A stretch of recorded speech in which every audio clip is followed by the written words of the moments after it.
Dia kira kita ini turunan ular beluda. Saya simpan. Saya sekolah, saya jadi pendeta, orang undang kemana-mana. Tiap kali ketemu bersama pendeta Yandi. Dia yang itu hari tolak itu. Malam-malam messenger.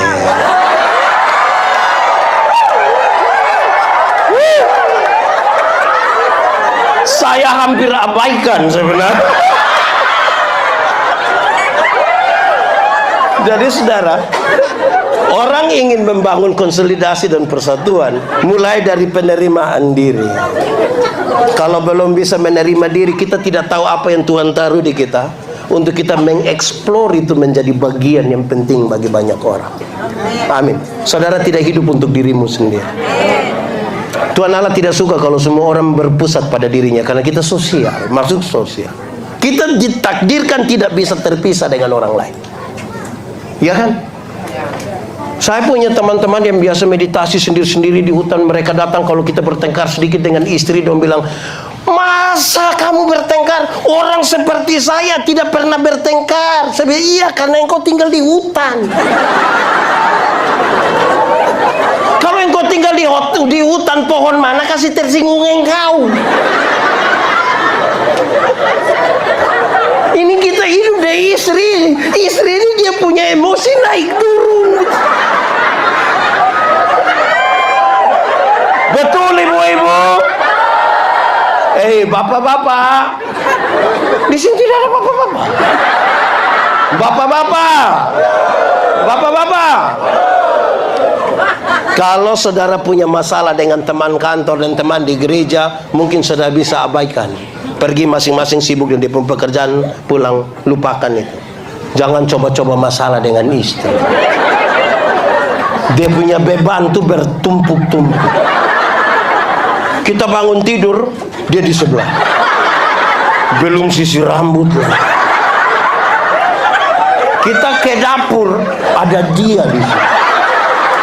Ke ruang makan, ada kok tidak? Kita ke ruang tamu, fotonya paling besar. Baru dia lihat kita gitu. Oh.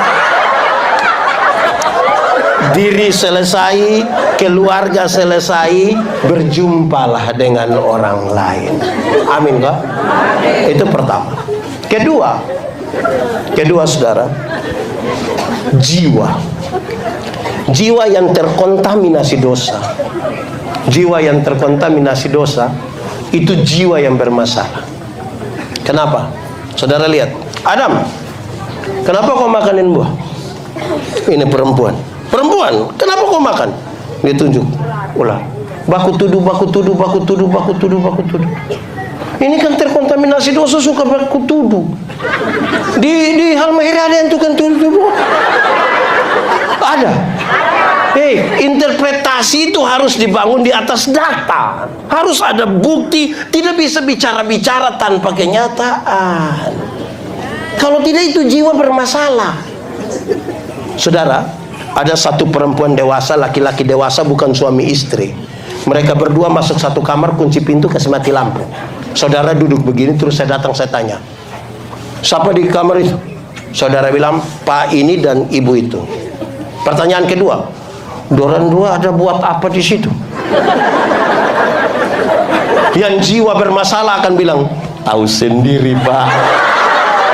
Tahu apa? Kok saya tidak tahu, suruh saya tahu barang yang saya tidak tahu ini.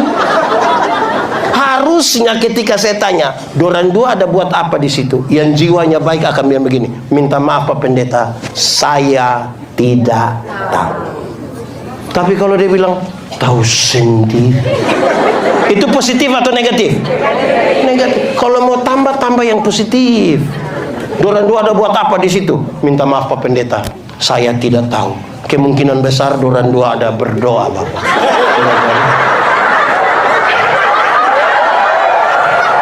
Saudara tidak yakin dorang berdoa kan? Saudara punya pikiran ini yang bermasalah sekarang ini. Dorang dua berdoa. Ada kemungkinan Kemungkinankah tidak orang dua berdoa? Kecil. Jadi kita saudara, ini duluan. Saudara tahu, orang yang jiwanya bermasalah itu saudara, perjumpaan antara akal dan perasaan sudah tidak lagi berimbang. Puncak dari jiwa yang bermasalah adalah Kain tega sekali membunuh adiknya Habel. Karena ini dan ini sudah tidak lagi berimbang, dia tidak kenal lagi saudara mana. Bukankah masalah-masalah tanah kita tuh buat kakak adik bertengkar? Bukankah masalah-masalah warisan tuh buat orang tidak mau untuk kenal saudara?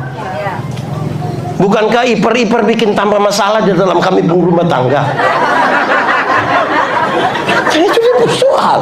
Karena perjumpaan antara akal dan perasaan sudah tidak lagi berimbang. Saudara, orang yang jiwanya bermasalah itu saudara-saudara, sedikit-sedikit tersinggung. Sedikit-sedikit tersinggung. Sedikit-sedikit tersinggung. Tersinggung kau sedikit-sedikit. Orang baru lihat, kau lihat apa? Itu hanya badan saya yang besar. Sesungguhnya dia masih.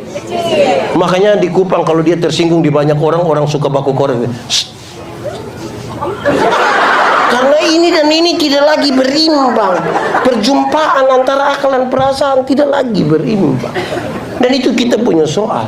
Nah saudara sekarang mengharapkan membangun konsolidasi dan persatuan dengan jiwa yang bermasalah.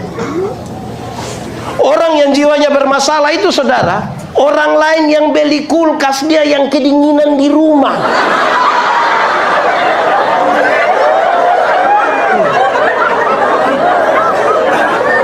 Orang yang beli motor, dia yang tidak tidur di rumah. Nanti dia suruh anak-anak, kamu cek dulu. Cek apa? Dia kredit KKS ya. Orang punya urusan. Di Halmahera Barat ada begitu. Dia ada ikut ibadah. Dia pakai baju warna.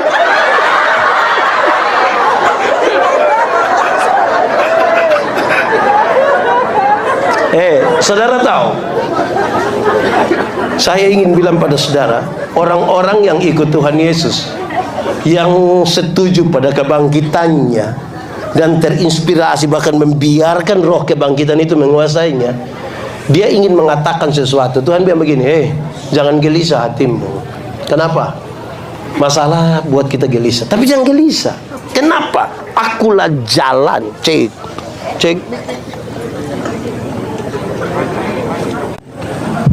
Oh sudah.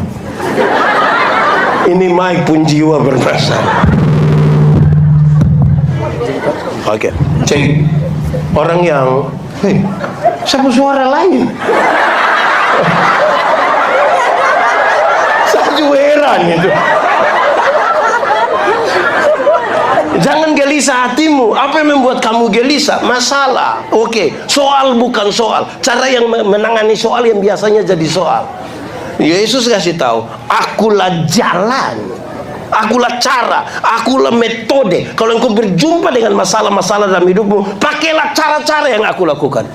Yohanes 14, jangan baca hanya sampai ayat 6. Baca terus sampai ayat 12. Dia bilang begini, barang siapa percaya kepadaku, melakukan pekerjaan-pekerjaan yang aku lakukan. Yesus mengatakan dia jalan, dia tidak tidur antara dunia dan surga. Supaya siapa mau masuk surga, injak dia pelan-pelan begini naik gitu.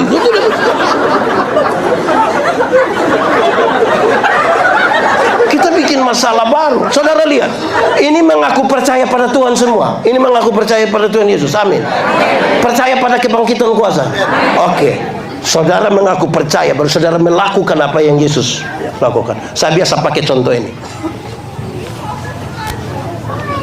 Bagaimana cara Tuhan Yesus urus seorang perempuan berzina yang kena tangkap, supaya nanti kalau di Halmahera Barat ada yang berzina, uruslah pakai cara Tuhan Yesus. Kan kita mengaku percaya pada Yesus.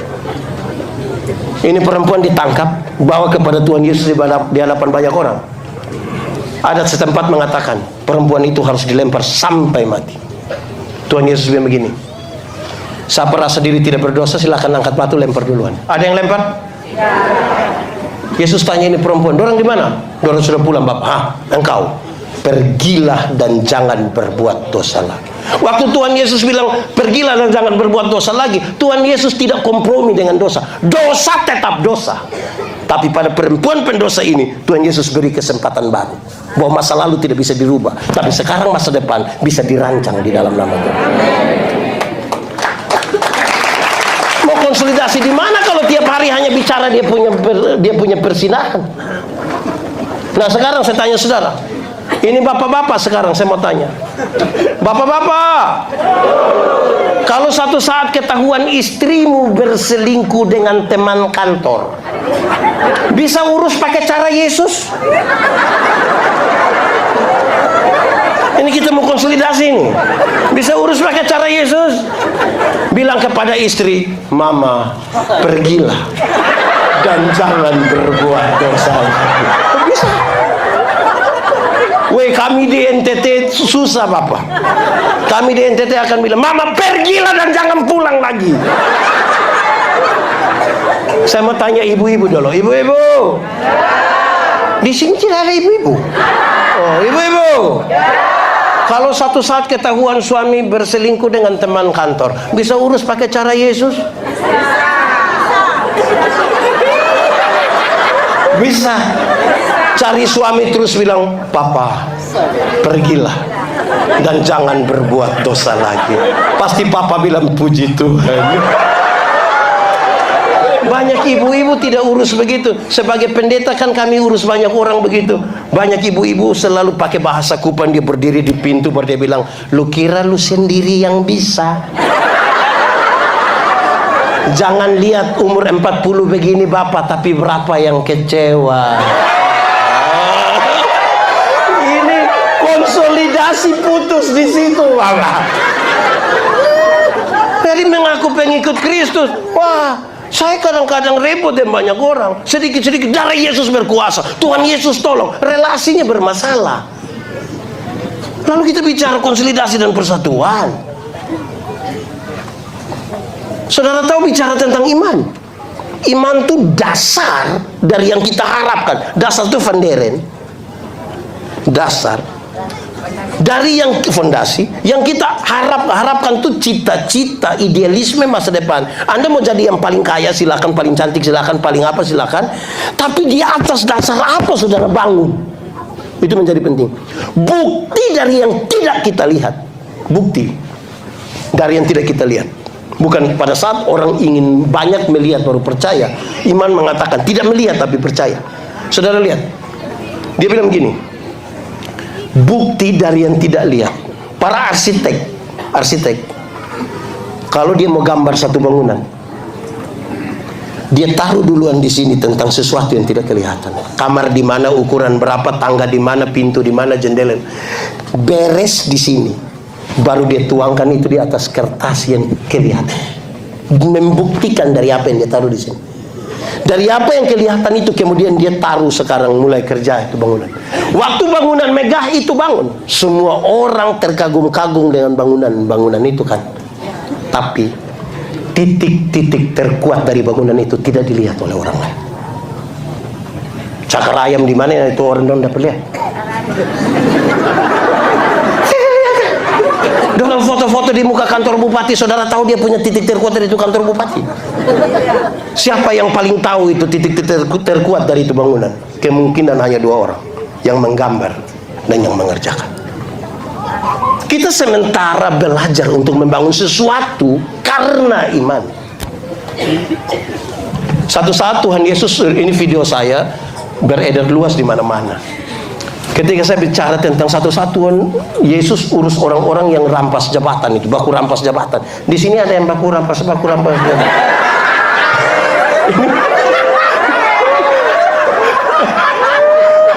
Tuhan Yesus urus pakai cara itu. Tuhan Yesus lihat murid-murid sementara bertengkar, siapa yang terbesar di antara mereka kan? Petrus bilang dia, Yohanes bilang dia, Yakobus bilang dia, Andreas. Tuhan Yesus tidak marah. Jabatan itu kebutuhan, prosesnya menjadi penting. Tuhan Yesus ambil satu anak kecil, taruh di antara mereka.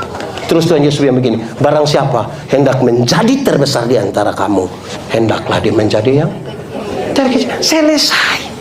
Tidak pakai pendekatan dengan sekda.